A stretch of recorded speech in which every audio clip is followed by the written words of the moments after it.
Want to make your vocals sound more professional in FL Studio? Here's a simple step-by-step guide.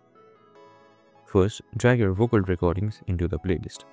Then, assign it to a mixer track by selecting the clip and pressing Ctrl+L. This helps us apply effects easily. Now, let's remove unwanted frequencies using EQ.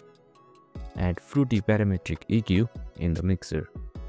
Cut out low rumbles below 100 Hz and slightly boost the highs for the clarity. Next, add Fruity Compressor to even out the vocal volume. Lower the threshold and increase the ratio slightly. This keeps the vocal smooth and consistent. For a professional touch, add reverb to give it space for your vocals. You can also add auto-tune or delay for extra style. Finally, balance the vocal volume to match your beat.